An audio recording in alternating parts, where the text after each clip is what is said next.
అలసిన వానికి ఊరడించు మాటలు. సహోదరుడు భక్తి సింగ్ గారి పరిచర్య నుండి సేకరించిన అనుదిన ధ్యానములు. జూలై 9. మేము దేవుని జత పనివారమై ఉన్నాము. 1 కొరింథీ 3:9. ఎఫెసీ 1:17-18 అపోస్తలుడైన పౌలు 3 విషయములను చూస్తున్నాడు. మొదటిది, పిలిచిన పిలుపు వలనైన నిరీక్షణ. యేసుక్రీస్తు ప్రభు యొక్క పరలోక పిలుపును అర్థం చేసుకున్నట్టుకు మన కన్నులు తెరవబడవలను. మనం బస్సులో కానీ, రైలు బండిలో కానీ, విమానంలో కానీ ప్రయాణం చేయుచున్నప్పుడు చాలామంది క్రొత్త వ్యక్తులను కలుసుకుందాం. మొదట వారితో మాట్లాడినప్పుడు వారి వృత్తిని గురించి, ఉద్యోగమును గురించి తెలుసుకుందాం. తర్వాత వారితో చాలా స్వేచ్ఛగా మాట్లాడదాం. అదేవిధంగా క్రైస్తవులుగా మీ పని ఏమిటి అని ఎవరైనా మనల్ని ప్రశ్నించవచ్చును.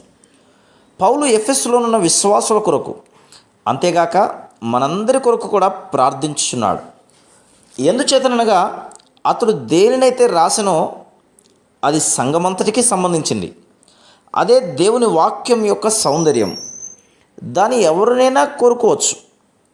పౌలు, ఓ దేవా, ఎఫెసీ విశ్వాసులు వారి పిలుపును గురించి ప్రశ్నించబడిన యెడల సరియైన జవాబిచ్చినట్లుగా వారికి బోధించదు. వారు యథార్థముగా, సంతోషముగా జవాబిచ్చినట్లు చేయము.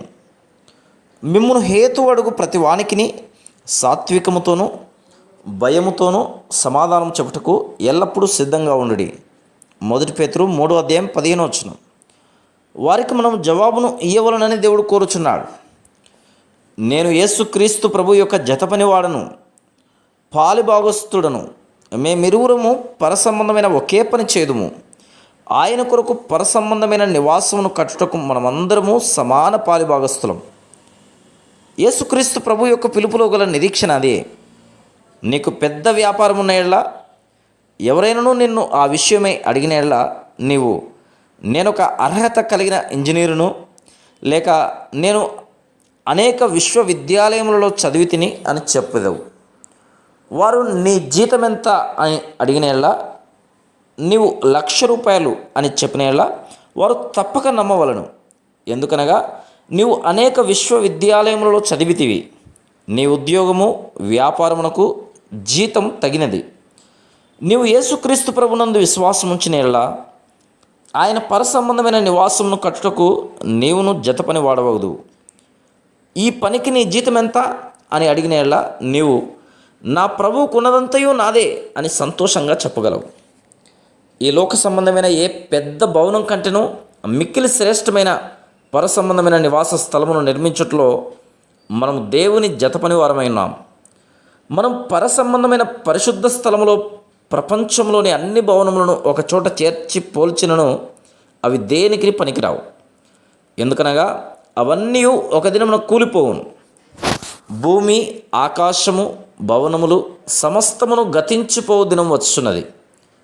మన సహకారంతో యేసుక్రీస్తు ప్రభు నిర్మించు పరసంబంధమైన గృహం మాత్రం ఎన్నటికీ కూలిపోదు. ఎందుచేతనగా మనము యేసుక్రీస్తు ప్రభు ద్వారా ఆయన జతపని వారముగా, పాలిభాగస్థులముగా అంగీకరించబడుట చేతనే. ప్రతి విశ్వాసకి ఆయన పిలుపు యొక్క నిరీక్షణ ఇదే. ఈ భూమి మీద మన జీవనం కొరకు మన ఉద్యోగం కానీ, వ్యాపారం కానీ చేయవచ్చు. కానీ అది నిజమైన వ్యాపారం కాదు. ఒక పేద విశ్వాసిని ఒక వ్యక్తి, నీవెవరవు అని అడిగాను. నేను క్రైస్తవుడను అని అతడు జవాబిచ్చాను. మరలా అతడు, నీ వృత్తి ఏమిటి అని ప్రశ్నించాను. ఆహార సంపాదన నిమిత్తం నేను కూలీగా పనిచేయుచున్నాను. కానీ ఒక విశ్వాసిగా నేను పరసంబంధమైన నివాసములను నిర్మించుట్లో జతపనివానిగా నా ప్రభువుతో కలిసి పనిచేయుచున్నాను అని జవాబిచ్చాను. Praise the lord.